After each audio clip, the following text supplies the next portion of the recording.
Good morning, good afternoon.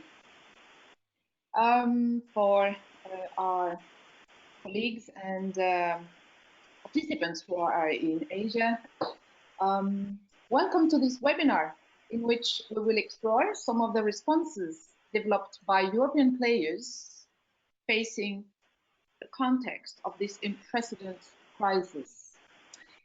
My name is Sophie Faujour. I'm EVPA Head of Corporate and Trans-Country Manager. And it's good to see so many names, members attending. I have the pleasure to moderate this webinar in my role of COVID-19 coordinator for EVPA. Happy to introduce Gaëlle Regaud, who is our communication manager and who will manage the session with me today. This webinar is the last one of the global series launched early April by our 4 regional networks, EVPA, AVPN in Asia, AVPA in Africa, and LatImpacto in LATAM, representing the global community of investors for impact. In those times of crisis, more than ever, our role is to facilitate the sharing of experience, the mobilization of resources to trigger new partnership and collaboration. It is clearly the objective of these webinars. Now, we're going to move on to the polls. Indeed, it's a bit frustrating not to see you all live, and we'd like, in order to warm up the session and to have a sense of who is in the room, we'd like to launch a quick poll, and I hand over to Gaëlle. Gaëlle, please. Thank you. Thanks, Sophie. So the poll is in action and we're receiving responses. So I'll just give it a few more seconds until at least 50% have voted.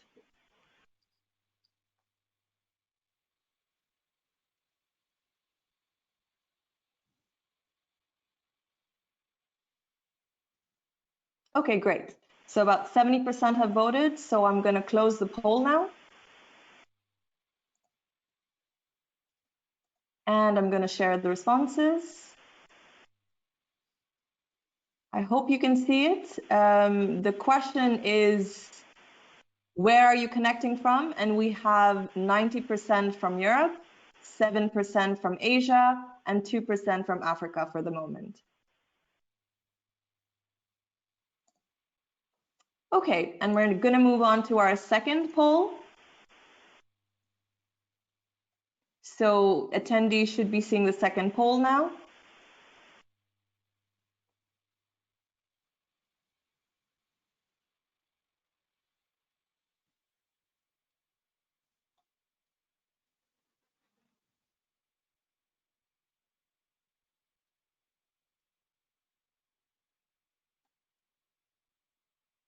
Okay, so we have about 80% who have voted, so I'm going to close this poll and I'm going to share the results.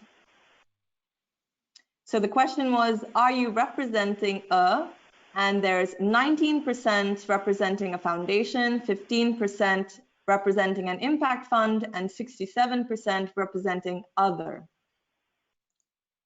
So those are the 2 polls. Before we continue on with the webinar, I just wanted to make a few technical announcements.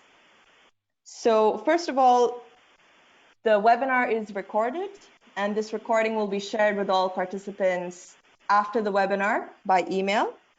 As an attendee of the webinar, you can probably see a couple of options on the side panel. One is the chat box. So if you would like to say hello, or if you'd like to comment on something, feel free to use the chat box. You should be able to see the presentation that's being shared on my screen now. And if you have a specific question about the content of the webinar, once our speakers have spoken, then feel free to share this on the questions panel. And me and Sophie will be coordinating and moderating this so that we can assign the relevant questions to the relevant speakers. But to make it a little bit easier for us, please do mention who the question is being addressed to. You could mention the name of the organization or the speaker, and that will help us a little bit more. And then finally, you've just had a look at our 2 polls. And I think that's about it. I hope that you can hear us well. And Sophie, feel free to take it away from here. Thank you very much, Gail. Thank you. So before going through quickly the agenda, we have the pleasure to kick off the session with our CEO, Stephen Niels, for some quick opening remarks. Stephen, the floor is yours.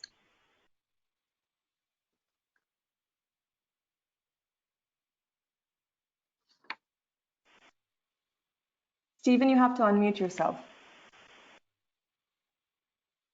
Yes, that was already my first error. I was just saying it's frustrating to talk to a slide and not see a lively audience, but I guess we get used to this. Thanks for having me. I just want to share quickly a couple of thoughts at EVPA. We've been dealing, of course, with a lot of requests, but also people reaching out and discussing with us this unprecedented situation. At EVPA, we kind of recognize 3 phases. There is the survival phase, where we try to survive as best as we can. We quickly hope, and in Europe, we're kind of stepping into a revival phase, which will last for sure a couple of months. And then probably we'll enter a build resilience phase in order to better prepare for any kind of new second wave or a new pandemic that might come over us. Some call it, or started to call it, the building back better. Seems to be a new term or a new slogan that's out there. Now, what we see is that different members act differently, and probably rightly so. We see foundations pondering questions like, should we start an emergency fund? Should we shift our programs away from, for example, culture into healthcare? Should we only address existing beneficiaries because we know them and we have to make sure they survive? Or should we reach out to new beneficiaries or new social enterprises? While funds, what we see is they much more as their prime investees, they ponder the question, how can we better support? Should we allow them to redefine their business models? How should we help them out as well on the liquidity issue, and so on and so forth. So different members, different questions, different actions. Why this series of seminars is also, I think, important is that we see different geographies at different stages. Asia clearly is, for most of the countries, in the revival phase, and some of them even thinking of how to build back better. Africa is still anxiously waiting what's going to happen, and let's cross fingers, hopefully not too much will happen. At Europe, we're, I would say, in between the survival and revival phase, while the States is clearly in the survival phase, and some LatAm countries as well. But what is common, and what we hear everyone we talk to, is that for any country, for any region, for any type of issue, it's probably the most fragile that will suffer most. I was talking to a Bangladeshi social enterprise the other week, and they're confronted with the very difficult choice of having no food versus going back to the textile factories and probably be exposed to COVID-19. That's a very, very hard and difficult choice to make. When I was talking to some African people in the beginning of last week as well, there in some countries, they see it as a rich man's disease. They got confinement and they say, guys, we have to go out for food, for just economic subsistence living. And we don't get COVID-19 right now in our communities. And all those lockdown measures, they're there for just a few people that are pretty well off. So why do we sit in confinement? So the collateral of all of this is regarded as being much bigger than just the getting the virus. In Europe, I would say what we see is that not only the usual victims, like refugees and homeless people get affected big time, but also the less fortunate, the people on lower wages and lower incomes, people that are probably most exposed and most affected, like nurses and home care providers, even delivery boys, warehouse workers, small enterprises. And so what is at stake is that the inequality, which was already there before, might even grow. And we're at this crossroads to readdress and to rethink how we'll deal with this growing inequality. And a last consideration I'd like to share with you is that because the government did a major bailout of our entire economic system, definitely in Europe, it's going to be very crucial and very important that now all we as citizens and also as people being part of a society, we make sure at this crossroad we take the right decisions. And I would really hope that whether you're a foundation, a fund, 67% on the call, other people, maybe some public actors, that we take the right decisions and we put the right conditions to decrease this inequality rather than to increase this gap. That's going to be, I think, a major challenge for all of us to come out better, hopefully, after we've been going through a difficult period. You'll see, and probably Sophie will touch upon that as well, that as EVPA, we took the initiative to reach out to our colleagues like EFC and Daphne and the local NAPs from the GSG and NEF to, in these times, to come together and build a European platform, which we call Unitus, where philanthropists and philanthropic networks and social investors can come together to share info, to share initiatives, to open up some working groups that are working on anything I was just sharing, and also where we can to bring supply and demand in connection with each other in order to accelerate potential solutions. So I hope you'll enjoy this conference, and I'm sure there will be many reflections and questions, and happy to take them later on. Sophie, over to you. Yes, thank you, Stephen. So let's move now to the agenda. Objectives of this session are clearly to, one, share examples of responses from the practitioners. Second, hear what their role is in this survival phase. And thirdly, how they envision their role in the revival and resilience phases that Stephen just mentioned. So for this, I have the pleasure to welcome 4 senior practitioners, inspiring speakers, who will share their responses. We will start with the King Baudouin Foundation, represented by Brigitte Duvieux-Sard, then Bank of America Foundation, represented by Anthony Hartson and Kelly Jo Lee Pavan. Then, after the response of the 2 foundation, we'll have Danone communities sharing their responses, represented by Valérie Mazon. As you can see on this agenda, we have 2 Q&A sessions to make sure we have enough time to take your questions. A first batch of Q&A after the presentation of the 2 foundation, and a second Q&A session after Valerie's presentation.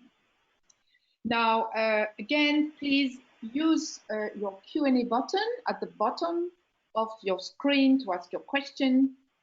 Please mention to whom the question is addressed. And for your information, we will record this webinar, send the slides, emails, address of the speakers. Now, before I turn to our panelists, very briefly, I'd like to share some insights about the European context. I will share 2 main insights, and we will have a concrete illustration with our panelists in a couple of minutes. The first insight is the one you have on the screen now, is the following. More than ever, the investors for impact have played a vital role in the COVID-19 responses, and we expect them to play an increasing importance in the ecosystem. Why? To answer this question, I will use EVPA Charter of Investors for Impact which represents the guidelines principle of this community of investors. And I know some of you, many of you are familiar with it. Out of those 10 principles, which are key for this vital role they play, 4 in red on your screen are making a big difference in the context of the crisis and the quality of the responses they bring. Principle number 2 is one of the first reasons why they play a vital role. Puts the final beneficiary at the center of the solution to make sure that it addresses the need of the beneficiary and deliver the right innovation. Principle number 4, take risk. Those investors for impact, they take risk that most other players are not prepared to take, providing passion capital, allowing to invest in bold solutions in long-term partnership with investees. Principle number 6, provide extensive non-financial support, providing not only basic support to the investee around health protection in the context of this crisis, but also supporting them with a capacity building. And a good example of this, I'm sure you came across this type of support, is the digitalization support, the transformation of the investees to make their business more sustainable. Principle number 8 is a very special one. And actually, it's the way the investors proactively enhance collaboration with others. You see, in Chinese, the word crisis is written with 2 signs. One is distress, massive challenges, and the other one is opportunity. And that's our second insight. We're going to zoom on this principle number 8, collaboration. You can go to the next slide, Gail. On this slide, you see our second insight. As many organizations, structures in for-profit and non-profit, investors for impact before the crisis had a tendency to work in silos. With the crisis, what do we see? We see investors realizing that it's high time, for sake of efficiency, to consider system change approach to solve complex issues on a holistic way, especially on the funding side. So we saw new type, and we still see new types of collaboration between governments, DFIs, international organizations, private sector, civil society. They really complement each other.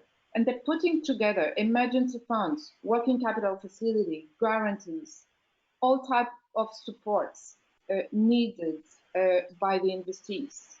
And we saw we were very impressed with the strong reactivity of all the investors. We noticed this trend at national and European levels. Typically the European Commission launched the call to collect the best innovation from social entrepreneurs to solve some acute challenges. Interestingly, we also notice this systemic approach between sectors.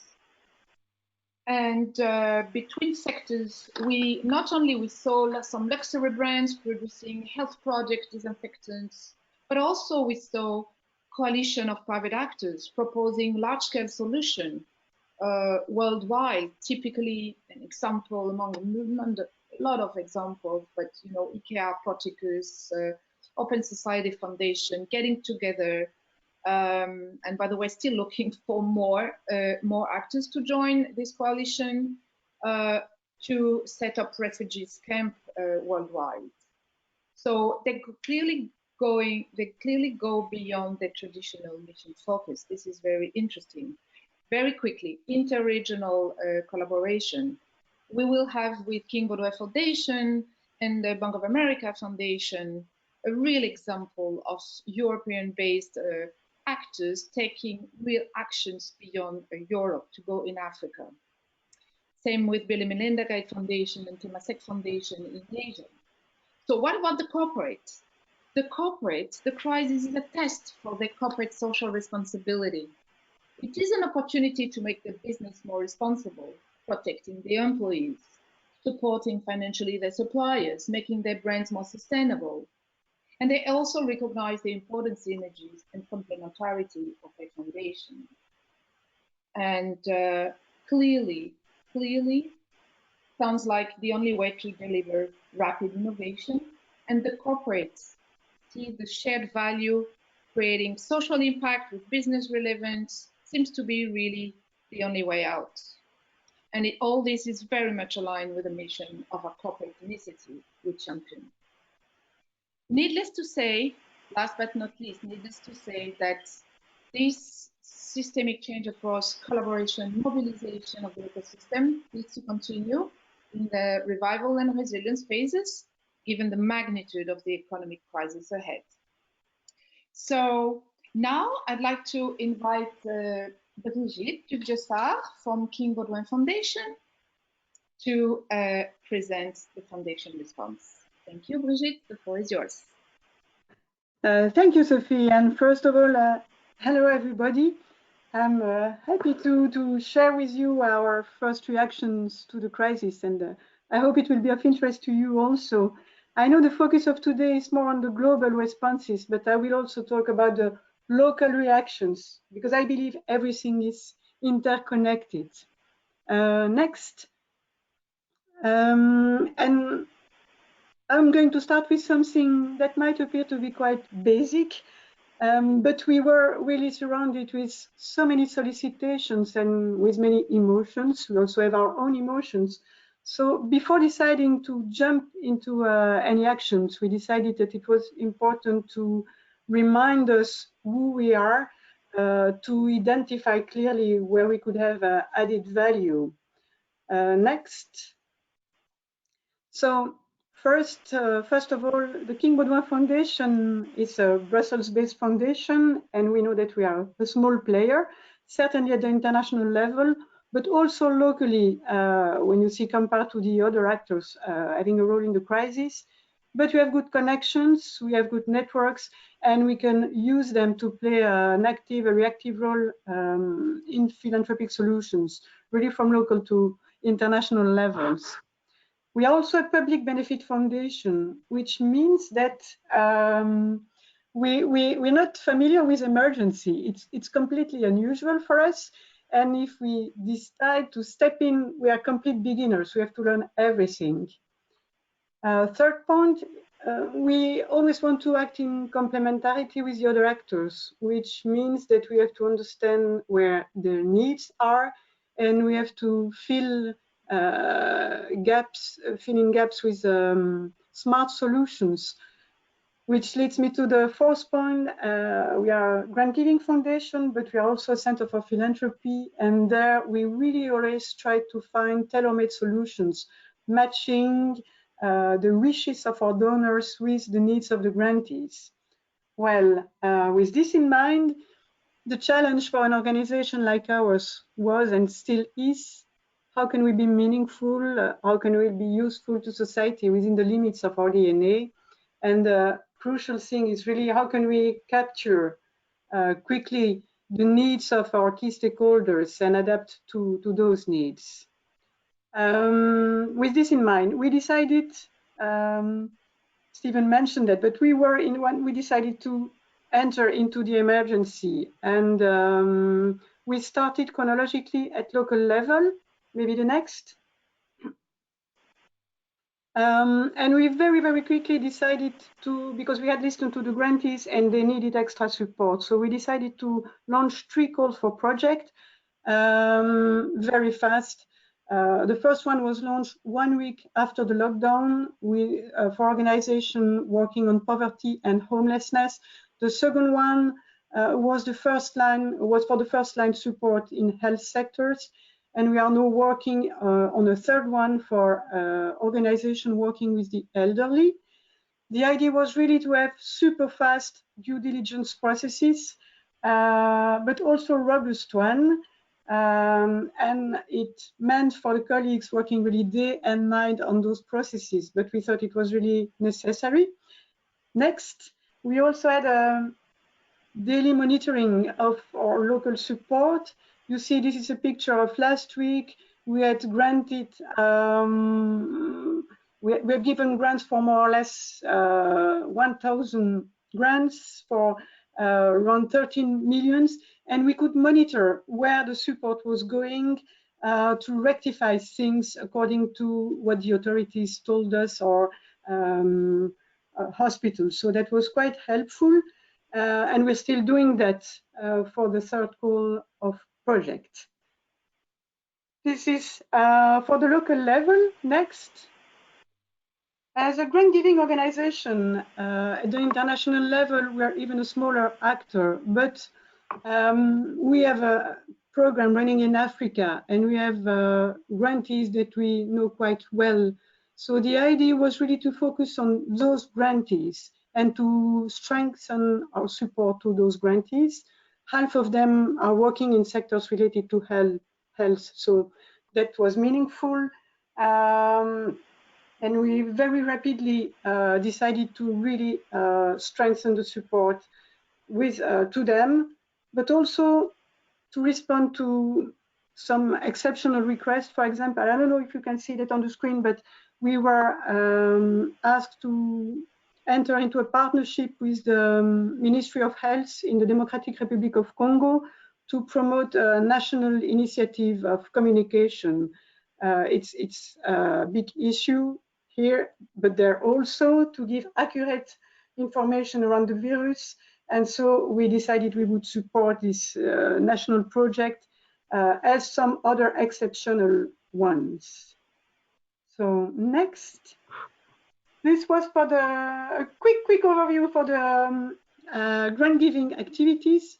I told you we are also a center for philanthropy, and from the beginning we have been really surrounded by many demands and proposals for support. At the local level, I don't know how it's in other European countries, but in Belgium, hospitals cannot raise tax-deductible money unless they have their own foundation, which of course is not the case for many hospitals.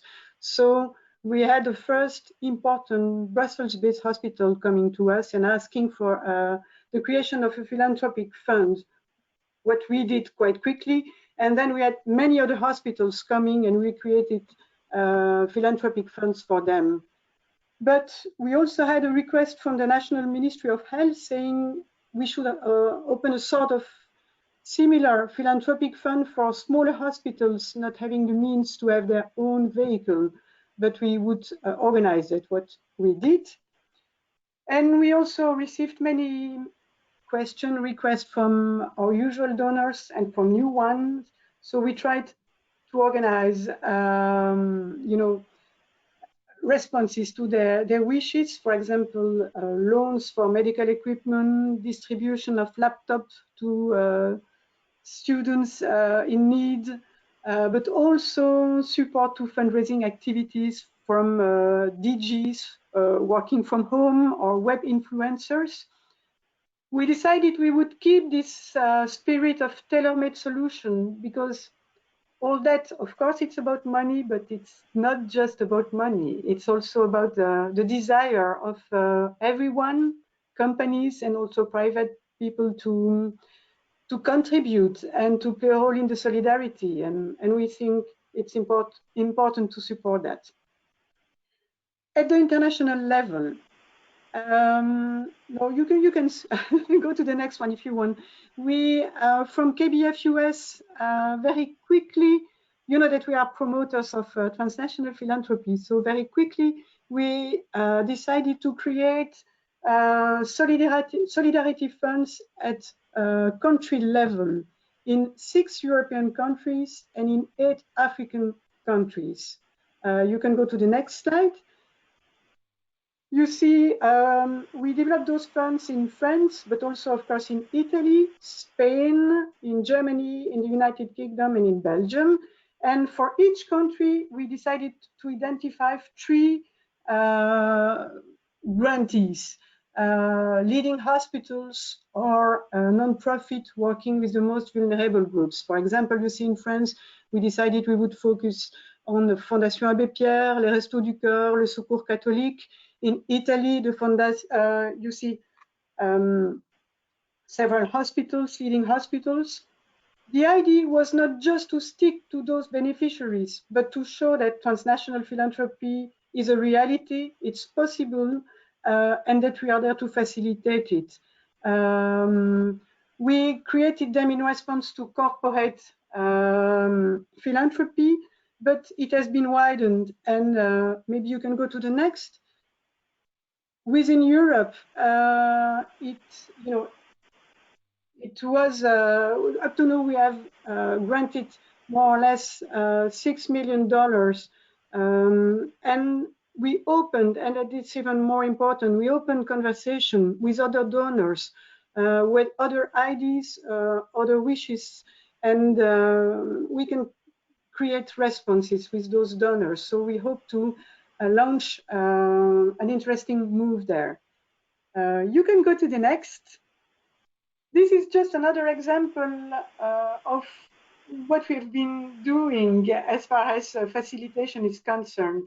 This is a small, very targeted, but I think interesting initiative coming from the EU institutions and from the EU civil servants. The idea was to create rapidly a response fund to support what they call a sustainable and fair recovery. And we accepted to act as a facilitator, and within the foundation, we shelter this initiative. So you see, that's a quick overview of the type of projects that we decided to facilitate. If you go to the next. But Stephen, you said there are some foundations who decided to step into the crisis and to stop their programs. Within the King Baudouin Foundation, from the beginning, we decided that it was not an either-or story, but that we would like to keep several levels. Of course, we will play a role in the crisis, but we also want to keep the focus and the momentum on our programs and our current strategies. So it's really important for us to have both. As far as the emergency is concerned, I agree with you, Stephen. We are still in the middle, and there are several waves. We have seen that requests from hospitals for medical devices. We have solicitations from senior residences. We have this digital divide problem. We have solidarity expressing at local level, but also more and more at international level. And we will see in the coming weeks new waves. We don't know yet what there will be, but we want to keep our flexibility and we want to be able to find new solutions and remain flexible. That's the first point. But in parallel, we believe it's really important to stick also to our strategies and our programming. Of course, we will have to review all our initiatives, but we decided we would not change everything very quickly. We will take the summer to screen the programs and to see what we have to adapt, what we have to prioritize. For some programs, it's obvious that things will change. For example, we have a heritage and culture program, and there we know that the people working in the sector are collateral victims, and that we will have to adapt what we had in mind, but we will do that with the support of the volunteer experts who help us. But it might be that for other programs, we won't have to change that much what we had in mind. We are really in the middle of everything, so it's maybe too early to share learnings, positive or negative, but it will be certainly fascinating to do that in the coming weeks and months, because we are learning a lot. As I said in the beginning, we are complete beginners, and we will learn a lot. I think we will also have to adapt our toolbox. For example, we see already that our participatory experiences will change. We also see a move going to supporting people who are collateral victims of the crisis instead of organization. And this is asking really technical questions, fiscal questions, especially when it is transnational. So we will certainly need to interact with partners to find innovative solutions. So we'll be happy to share those questions that are arising. Voilà, that's it for me. It was quite quick, and I will be happy to answer to questions if you have some. I was given 10 minutes, so hopefully I've respected the time. And I would like to finish with this sentence of John Lennon, who says that life is what happens while we are busy making other plans, because it really resonates with what we have been experiencing and feeling during those last weeks. And I guess it must be the same for some of you at least. So thank you. Thank you very much, Brigitte. Now I'm inviting Anthony and Kelly to present the responses of the foundation. I hand over to you. Please, Anthony. Thank you so much, and good to be with everyone. Good morning and good afternoon. For those in Asia, maybe good evening. So I'm Anthony Hart. I look after the Bank of America's philanthropic work in Europe, Middle East and Africa. We're actually based out of London, but we work very closely with colleagues really around the world. Most of our team are obviously based in the US, but we have a very small team here in London, including Kelly Jo, who you're going to hear from shortly. And obviously the bank has taken a huge leadership position with regards to the response to this pandemic and this crisis. The Bank of America Foundation actually, on an annual basis, provides around $250 million of philanthropic capital. And we work closely with our 200,000 colleagues around the world to really make sure that they're sharing their times and skills to make sure that that monetary contribution has the most sustained social impact. So today we were asked to share a bit more detail really around our philanthropic response. So I'll start off by giving a bit of context to our response. And I think it was interesting to share some sort of observations that we've learned over the last 2 months or so. It's obviously been a really challenging time for the grant-making professionals. Many of you, I'm sure, have had extremely long days and long evenings working to respond to this crisis.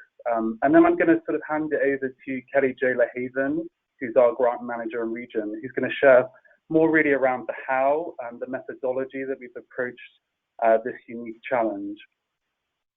So firstly, for those of you that aren't aware, we were actually quite one of the early foundations to announce our public commitment. So back on the 17th of March, we publicly went out with a sort of well-received press release that we were going to be committing $100 million in response to the pandemic.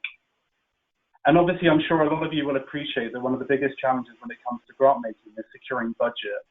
So having this funding announced and in the way so publicly, really helped us move very quickly as a foundation team.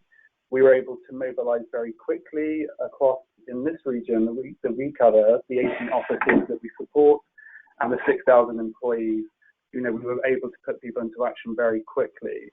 So that for us worked really well, and Kelly Jo and the team have been really busy. We've already deployed 24 grants across the region. And like many of you, we really took a sort of phased response so that we could move funds quite quickly to established partners.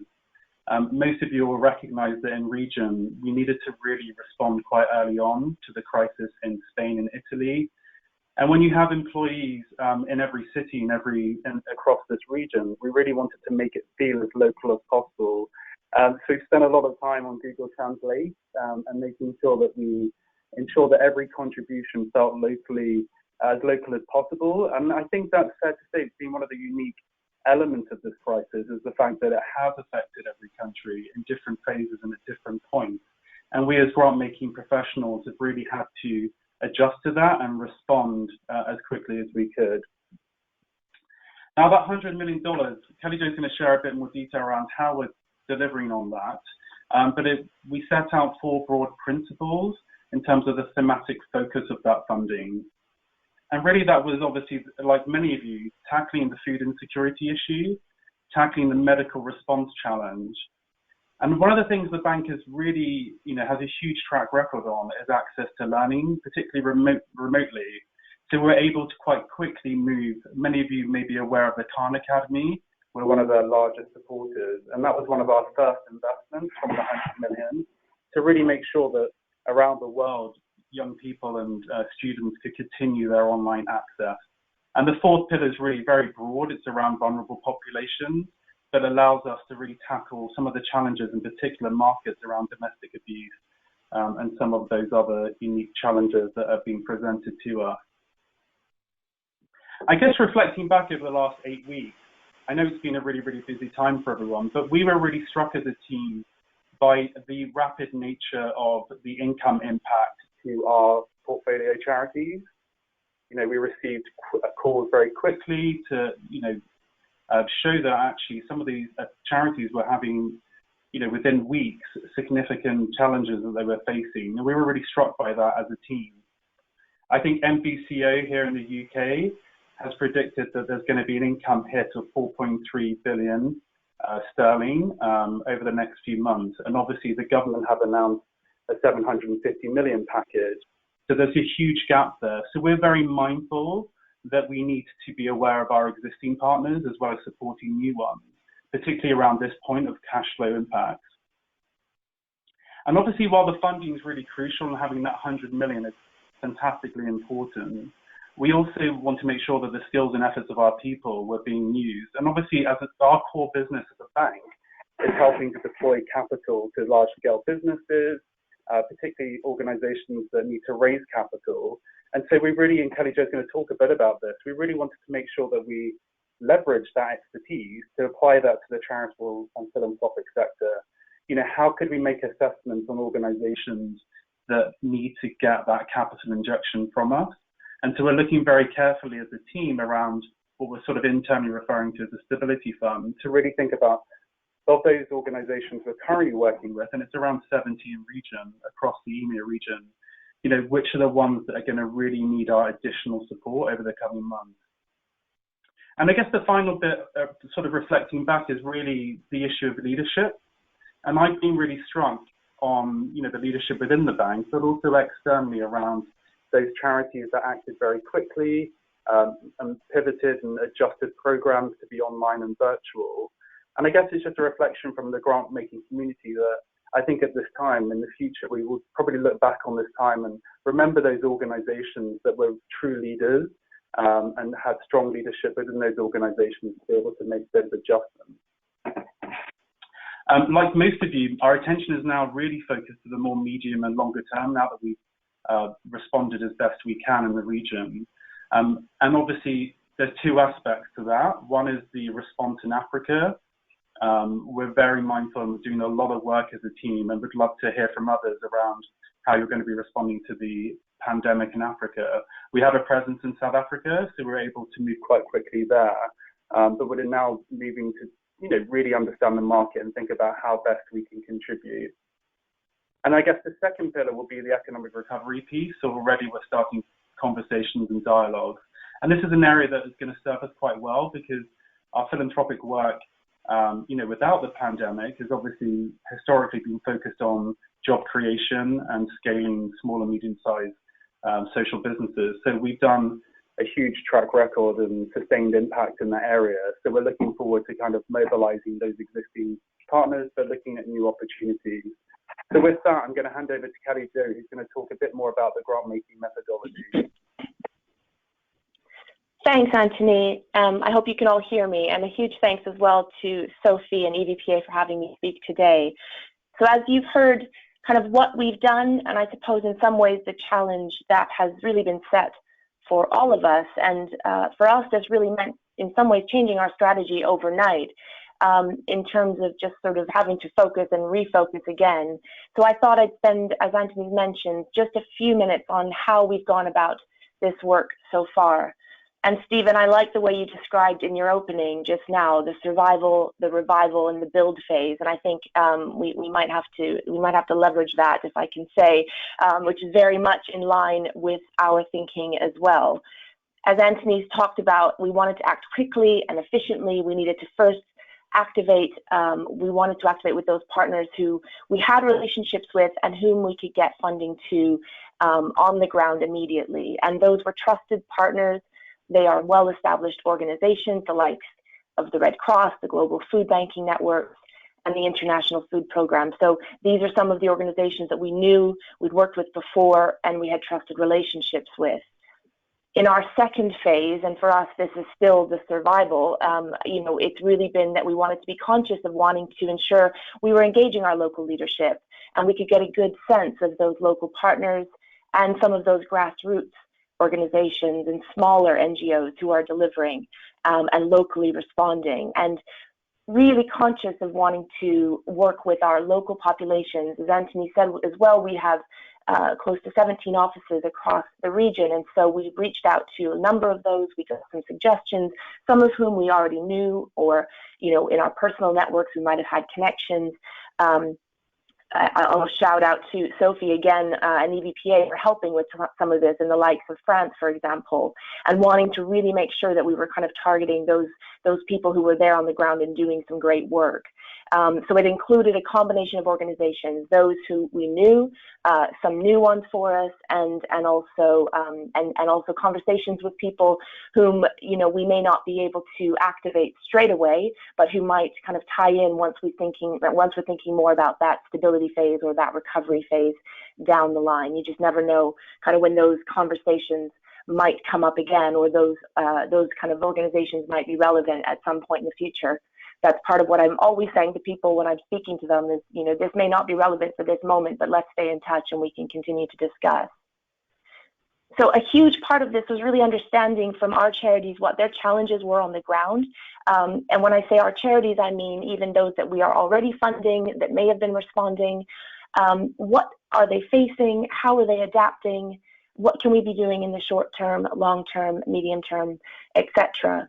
And I'd say some of the really simple ways that we've engaged our partners in these early stages of the crisis was quite simply to get in touch with them, to reiterate that we were here for them, sending out a note to say that our funding was not going to stop, that we wanted to hear from them, and that we wanted to know if they needed further support of any kind. And I think, Bridget, you mentioned that this isn't always about money. Sometimes this means how can we be thoughtful in other ways? How can we rethink how we're discussing, or how we're focusing on a grant? For example, repurposing funds that were already promised, or adapting programs that we needed to. Again, sounds very simple, but we know that charities are supporting vulnerable people and they are facing unprecedented challenges. There's a report that was recently done by the New Philanthropy Capital in the UK that found that about half of the charities believed that funders were offering the flexible core funding and that they believed to be necessary for getting through a crisis, that they weren't finding that this was necessarily the case. And so providing a reassuring voice was really important to us, and giving flexibility to partners right now has been really critical for us. Another aspect of kind of how we've gone about this, again, just gathering intel for later support. So some organizations we've been speaking to, they might be okay right now. They might have a good enough reserve level that's going to get them through the next 6 months. But after that, they might start to struggle. And so we wanted to just make sure that they knew that we're here, that keep in touch with us, be open and transparent, and we'll continue to do what we can. Another aspect of this has been around the non-financial piece. So beyond the money, given the contagious nature of the virus itself has made us really all have to rethink how we deliver this work. And this is as true for our partners as it is for my colleagues who deliver on our volunteer program. We typically engage close to 3,000 people, members of our staff. And so in the last couple of months, and even leading up to when this crisis really hit Europe, we were feeling the impact and wanted to make sure that we were helping our partners with what that recovery might look like, working with specific partners on adapting those programs early on, and so that they were ready. And in some ways, those have been some of the sort of best examples of those now able to, have that virtual means with which to reach young people or deliver some of those educational tools, for example. So we're consulting with them. How can we be helpful? How can we go digital? How can we think about virtual volunteering? Allowing them to access our staff in ways that are responsible, in ways that are helpful, and so we can support this work going forward and virtually as well. Relationships are obviously key, and what we've learned from our discussions with these charities is really about how they're adapting their services, they're continuing to provide work with their beneficiaries, and so you know, even as we look at the next phases and next steps and into the recovery phase, it's helpful to know how our partners will continue to support their clients, their young people, both now and in the future. And then moving, of course, to phase 3, which again is still in the stability / kind of early stage of this crisis in places like Africa, for example, sub-Saharan Africa. We're starting to look at this both in the immediate needs and urgent needs on the ground, and we'll be working with both new and trusted partners that we have there too. And then Anthony alluded to our stability fund and how we're going to be working with our business, and really, again, goes back to how we're listening to our partners and now kind of going through a sort of probably more of a scientific approach in some ways to grant making than I've personally taken in the past, but wanting to understand a number of key factors in order to kind of you know, to be able to go through this process, to take a smart and focused approach to, you know, whom we can, and you know, if in the absence of being able to fund everyone all over again, how can we kind of look at who's going to need those immediate needs, who has needs and cash flow issues now in the short term, who might need those in the medium to long term. So, for example, things like, you know, if programs are still running, if government funding may have stalled or stopped for whatever reason, if an organization has a very limited amount of reserves, if they're facing challenges because fundraising has cancelled, or they just need urgent needs now because they actually are responding to COVID-19 on the ground. So all of these considerations that we're looking at. So suffice to say, this is very much a work in progress for us, and we continue to learn as we go, and as I'm sure all of you would probably attest to, how can we adapt? As you said, Brigitte, how can we be meaningful? So I'll leave it there, and very happy to take questions at the end, and thanks again for the opportunity.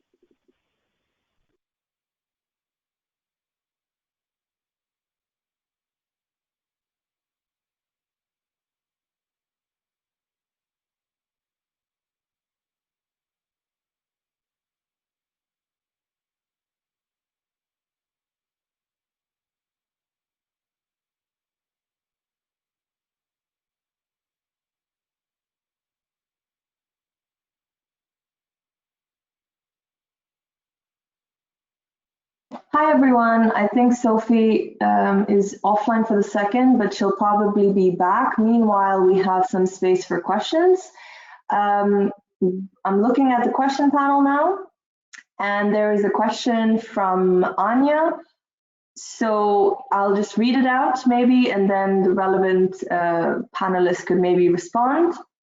So Anya says, Anya is actually our DAC representative at EVPA, and she says, regarding the new type of collaboration that Sophie mentioned, I would be interested to hear from those who work in emerging countries, speakers, and anyone in the audience, whether there are any examples where funders engage with their respective government development agencies, such as DFID in the UK or SIDA in Sweden, to address the current crisis or before. Are there any panelists who would like to answer this question?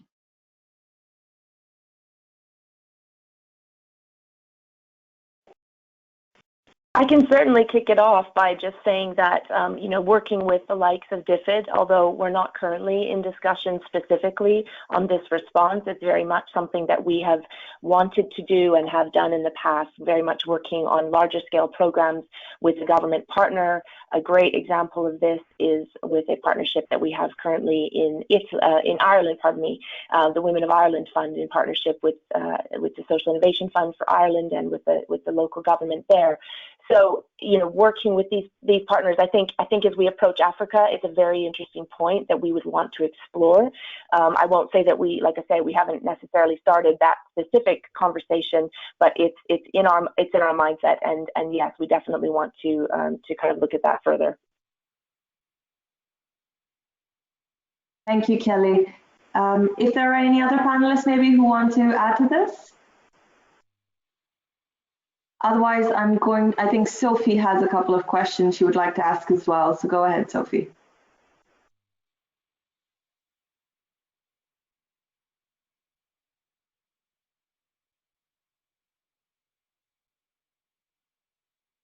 Or not. I'm not sure if Sophie can hear me.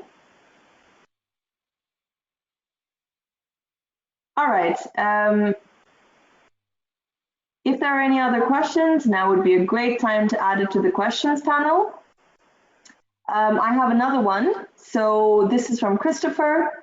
He says, the rapid drop in incomes in the charity sector illustrates the fragility of charities' business models. Longer term, what could we do to strengthen them? Could one of the panelists name? Go ahead. Yeah. Yeah, it's Anthony. Obviously, it's very.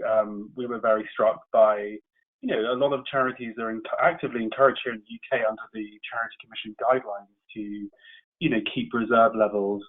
Obviously their guidance is, somewhere between, 3 to 6 months, and so obviously that goes quite quickly if you have events that are cancelled because you can't, take part in them. So I think there will be a big review that is undertaken probably at that regulatory level that looks to see the lessons learned from this, crisis. I mean, if you think of, the financial crisis, right? The banking industry went through a huge lessons learned around the liquidity challenges, and legislation was put in to ensure better liquidity. And that's why the banks have responded so well to this crisis, because 10 years ago, the industry learned its lessons, regulation came in. And so I think for charitable organizations, there's going to have to be a reflection on, is 3 to 6 months worth of reserves sufficient for something like this? No one could have predicted how bad this was going to be. But I think there will be some, reflections and lessons learned, obviously conversations at different national regulatory and government around, what could be done to provide clearer guidance and to make sure that organizations have sufficient capital in place. So I think there will be some lessons learned from that. Thanks, Anthony. Okay, I think maybe let's continue on with our third speaker, Valerie, and then maybe at the end of her session, we can also continue with a few more questions, so feel free to add them to the questions panel. Take it away, Valerie. Hi, everybody. I'm delighted to be with you today and to be able to share with you what the social businesses that Danone communities are supporting have done in terms of response to the COVID-19. Next slide. And the next one. Before going into the detail of what they have done, I think it's important to understand what is Danone Communities. And you will see it's really in line with what Sophie was telling us in the introduction. So it's a venture capital fund, and we invest in social businesses. This fund has been created more than 10 years ago when Professor Yunus met with the CEO of Danone, and they decided that there was a way to do business for good. And the way to do it was to support social entrepreneurs. And this is why they launched a Danone Communities Venture Capital Fund, which is investing in social businesses. So we always invest as minority shareholders. So that means that we always partner with others. And we not only bring cash, but we also bring technical and managerial expertise, which was one of the points that Sophie was telling us as an insight in the introduction. The second point, which is important to understand, is that we focus on enterprises that are either giving access to safe drinking water or to nutritious food to the bottom of the pyramid, and only on those two categories, because this is where Danone has expertise. And indeed, as I was explaining, on top of cash, we bring expertise to those social businesses. Next. So today, we have invested in 15 countries, in 12 businesses, and those businesses are reaching out to more than 5 million consumers every day. So 5 million bottom of the pyramid consumer every day. So you will understand that this crisis was really something very important to be able to support the social entrepreneurs in the way they will respond to the COVID-19, because they are serving the most vulnerable population in the world. Next. So now we are going to jump onto the countries, the businesses, and see what they are doing. So all of the businesses have organized themselves around 3 pillars. The first one, of course, is really health first. So to make sure that the employees were healthy and secure in the job they have to do. The second one, which is much more challenging, is how to pivot, how to change and adapt my business in order to be in line with the new context and to ensure business continuity and impact. Because we are talking about water and food, which are essential elements for the population. So they have to continue the business and serve the population. And the last pillar is around supporting the community. It's market-based solutions. They are anchored in community and are part of the community. So it was important for them to support their community. Next. So health first. Really here the idea is to make sure that employees have masks. So most of the businesses, they have provided masks to their employees. They have put sanitizer in front of the premises. They sent regular newsletters to their employees to remind them the hygiene rules. And it's very important because their employees is at the heart of their business, and their business is serving the most vulnerable.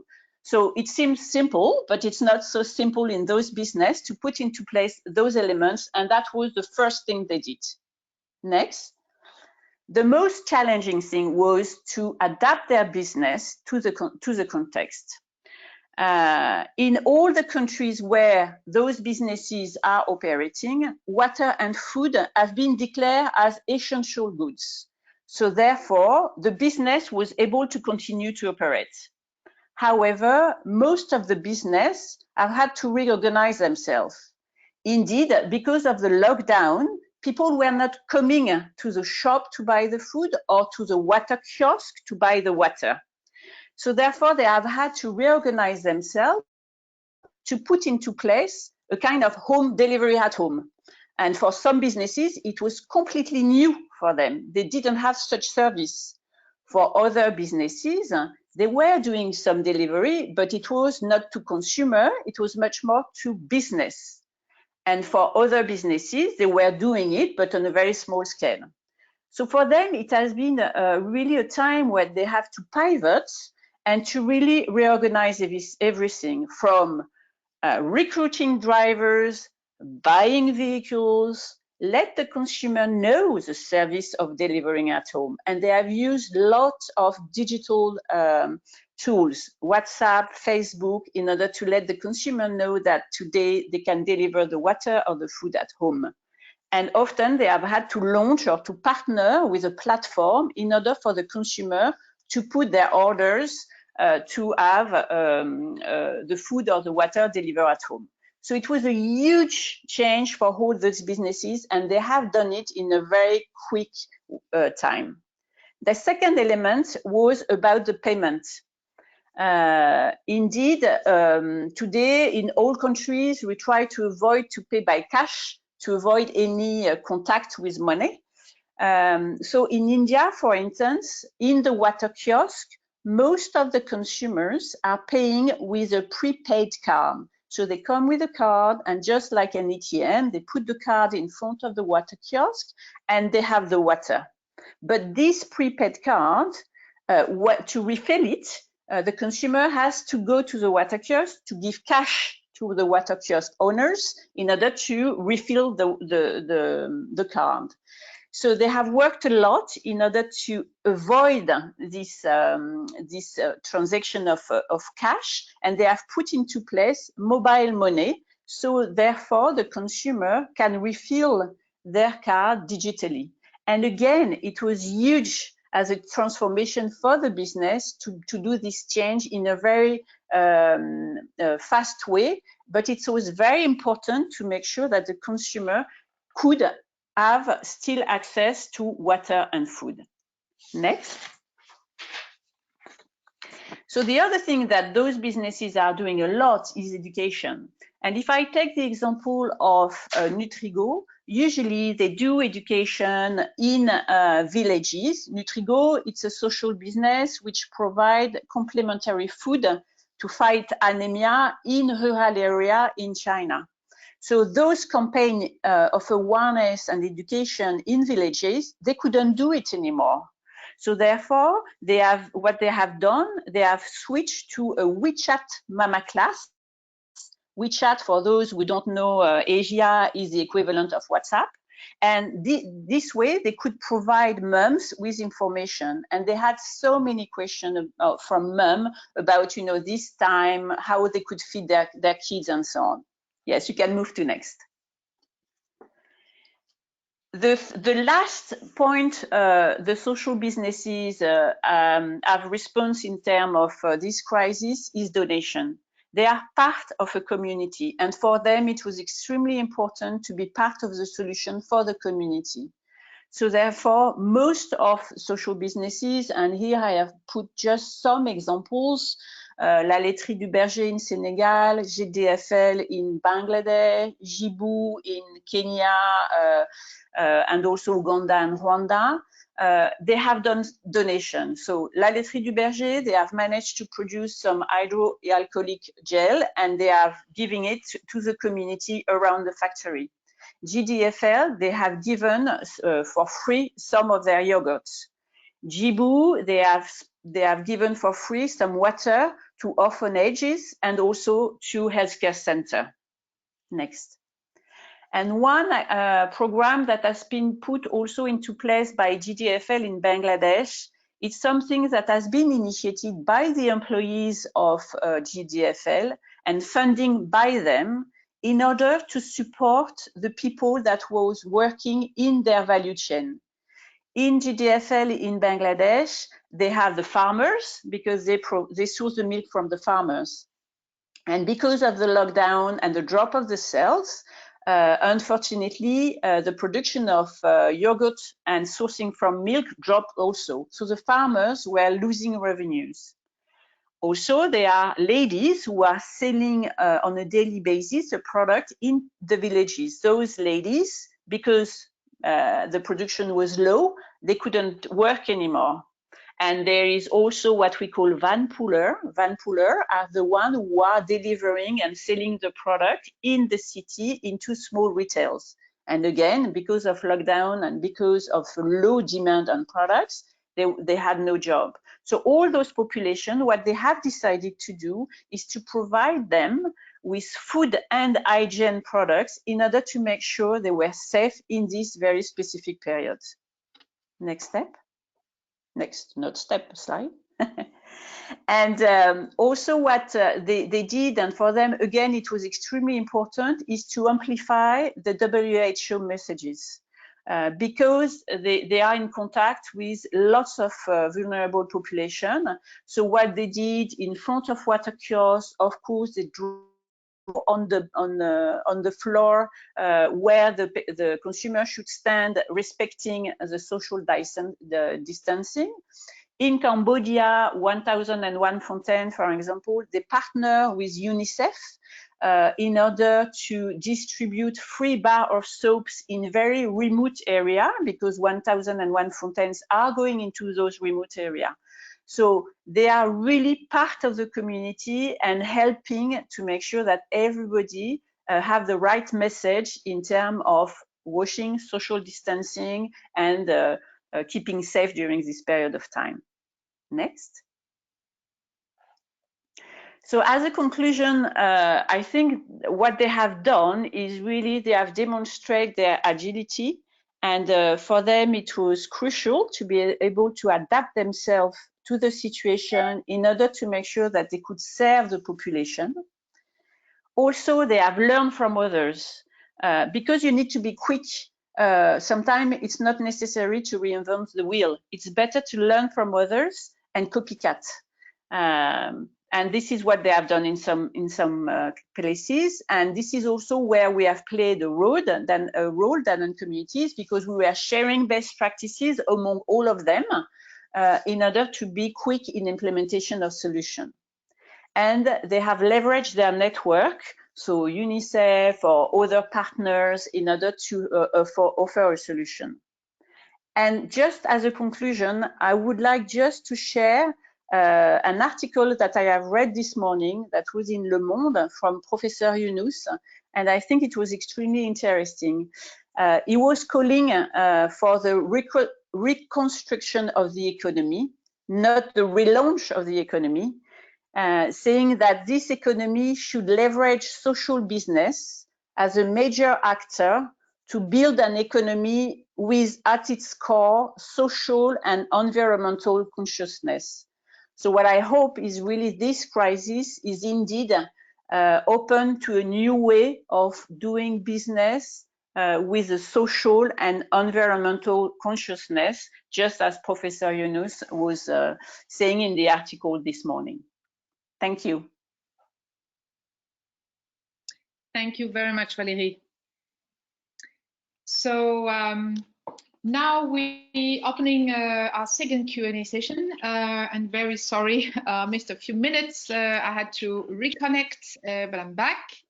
So I'd like to take a question regarding, we have several very interesting questions, difficult to pick them out, but I'll start with this one. Regarding the data, one participant is asking, I noticed most of the philanthropy discussions currently taking place mention examples, but don't provide much in the way of data points.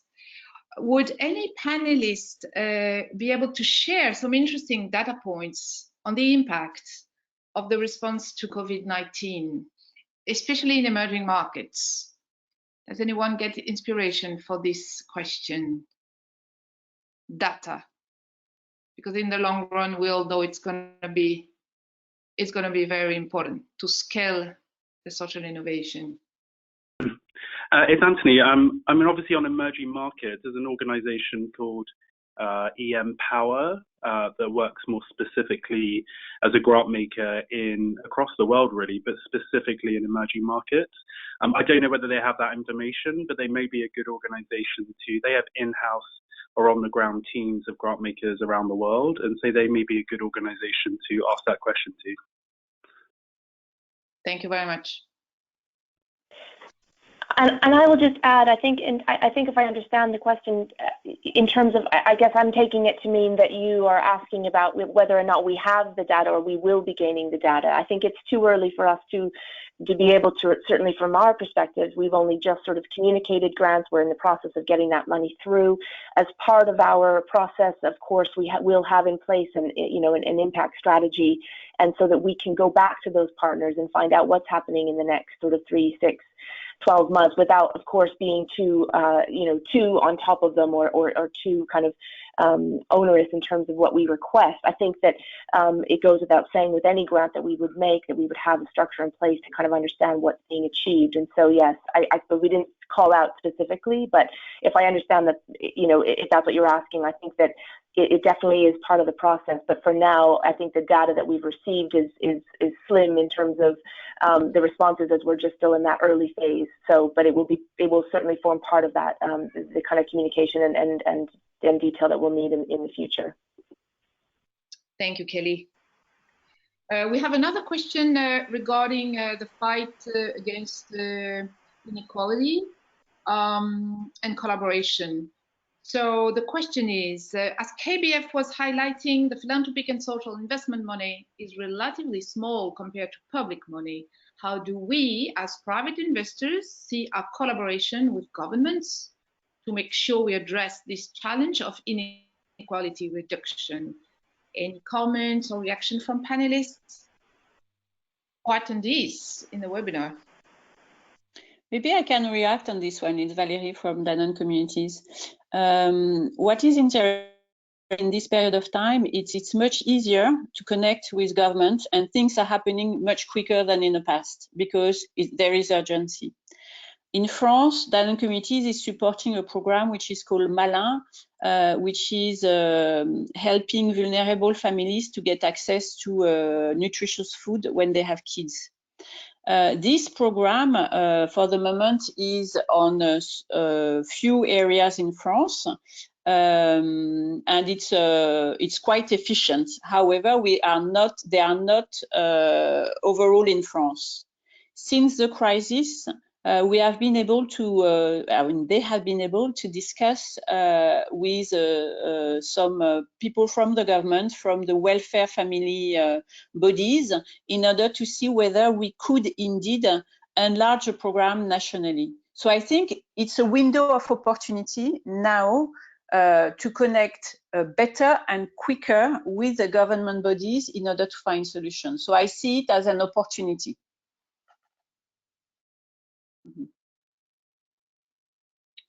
Very good. I don't know if I can add something from the KBF. I think, as Stephen said, I think this crisis reveals a lot of inequalities and vulnerabilities that were there already, but we see them well now. And I think that the role of at least foundations is partly to put them in cart and to identify them, and then we can maybe test some pilot projects and do a better job in advocacy with the public authorities. And it's true that there is no room for possibilities that, and we can take this opportunity. Thank you, Brigitte. I had a question about the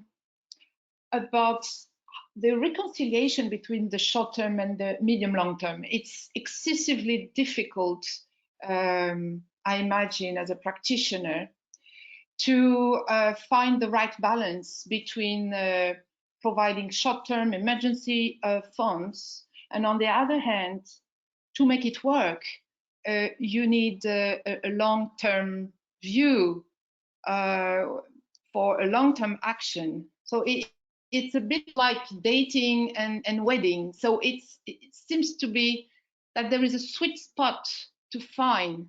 Would any panelists have any comment on this?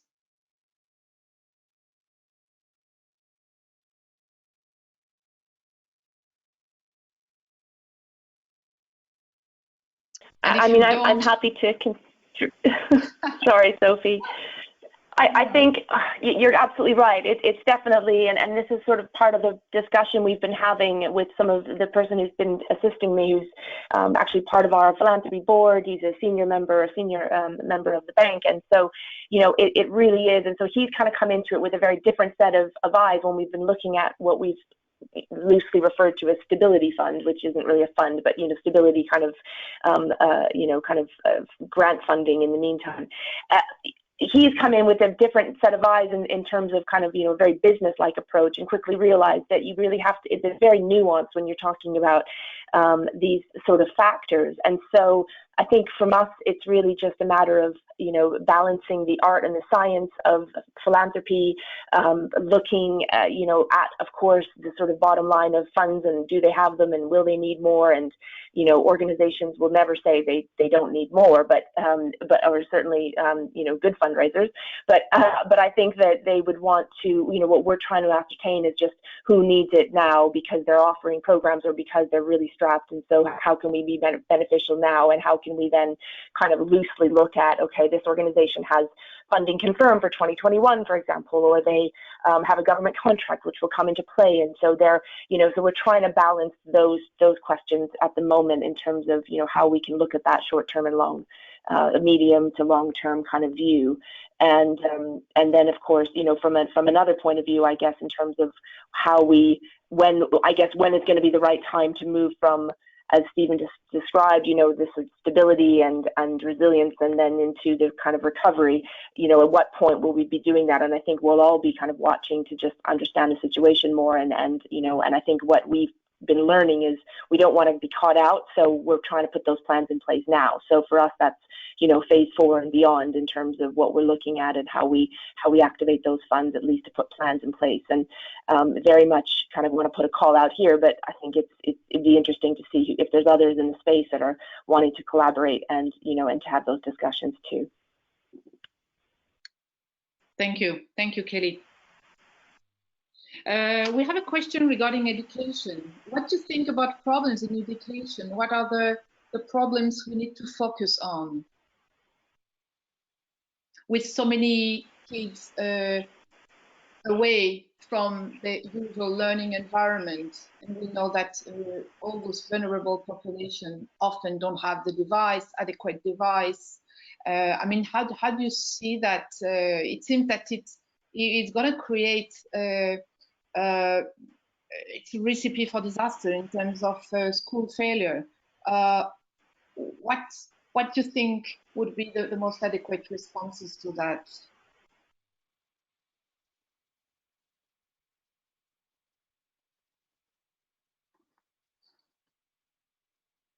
If no inspiration, I can go to the next question. I'm happy to give a response, but I was waiting for others to join in. Thank you. Well, no, I mean, I think on the sort of education front, I think we've been looking very much at, as of course, supporting organizations that are providing the virtual learning tools and virtual training. But interestingly, I was on a call recently with the Education Endowment Foundation, who are a kind of a leadership body here in the UK around education and providing a lot of detail to schools on what approaches are best, what approaches are very important, especially for disadvantaged students. And what really came out of that was, we really need to be mindful that although it's all good and well that these virtual resources exist, and not to say that they're not important, they are, but we're really going to have to, there's going to be a lot of time and training needed in order to kind of, once we get kids back to school, what are the steps that need to be taken to ensure that, we can really kind of make up for the losses there, because a lot of data saying that, a virtual tool is good and well, but unless it's instructed or unless you have a parent or a teacher with a young person kind of learning, it's not necessarily going to have the impact that we hope. And so I think that, so we're thinking of this as part of our strategy. Of course, we've worked very much with the Kahn Foundation and others to make sure that we get those tools for young people, but wanting as well to make sure that we're, again, taking approaches that when we get back to school, we're there and we can continue to do what we've done over many years, which is work with students, provide them with access, and especially those who are disadvantaged. Thank you very much, Kelly. Thank you. So, yes, please. Maybe I can come back to also your question, because it's a very intriguing question about the short term and the mid and the long term. And of course, there are no straight answers, but I think that we have to take a closer look into some of the principles of venture philanthropy. And of course, unprecedented times require unprecedented money and action in the short term to address this crisis. But for the ongoing activities, I think we should reconsider at least a couple of ideas that were at the outset of venture philanthropy, which is patient capital. So in fact, we should have this kind of longer term view that even in normal stages, there are bumps in the road, and patient capital really has the aspiration to be with the social enterprises or with the beneficiaries for quite a long time, even if in difficult times. And that's a kind of financial thinking, financial kind of buffers you have to keep as organization for bumps in the road. That's one thing. The second thing is we talk a lot about financial sustainability. And I'm not saying that markets should take over. Also, grant makers can have a longer term perspective, but we also should think, once we start investing at the outset, what is going to be our financial exit, but not an exit that we stop, but that the beneficiaries or the organizations we support get a much longer continuum, and that others can take over, whether it's public markets or other bigger funders. So I think it's a good time to take a deeper dive in some of those connotations of venture philanthropy and see whether we were really living up to some of the ideas we had at the outset. Thank you. Yeah. Thank you, Stephen. Thank you. So we are heading to the end of this webinar. Thank you. I still want to comment how EVPA can help you in this difficult time of practice of venture philanthropy and impact investing. But before that, just 1 minute, I want to thank you, the panelists, because although it's very short time in terms to be able to draw lessons and share some tips, but I will have a very short list of lessons that we learn from them. Definitely the agility to change impact strategy, keep the flexibility for the long run, adapt the toolbox. Relationship is key. Here, the grassroots organization on the ground, learn from others, and definitely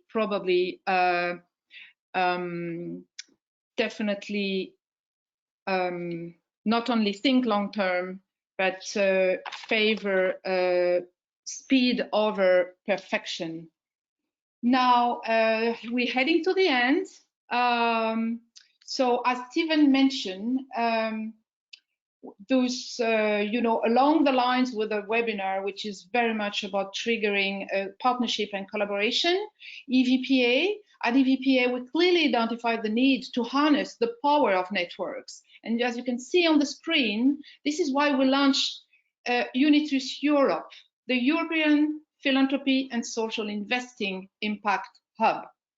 As you can see, it's a joint initiative between Daphne, EFC, EVPA, GSG, and NEF to share information, resource, and good practice. So how can Unitus Europe can support the work you do? Well, this hub allows you to identify the opportunities and to on the demand and supply side. Example, you need co-investments, mutualization of resources, pro bono support, or on the other hand, you'd like to optimize the sourcing of deals. So through this hub, you are able to send a submission of interest with your needs and hopefully create new areas of collaboration. You can send the submission to this email address mentioned on the screen, and we look forward to receive your interest for sharing. Now, thank you for your participation, and note that the next EVPA webinar is planned for May 13, and the thematic is going to be incubators, accelerators. We will reflect on our research, on our recent publication between on the collaboration with incubators and accelerators. Two impact funds will share their experience. Thank you very much for your attention, and wishing you a very good day. Thank you. Bye. Thank you. Bye.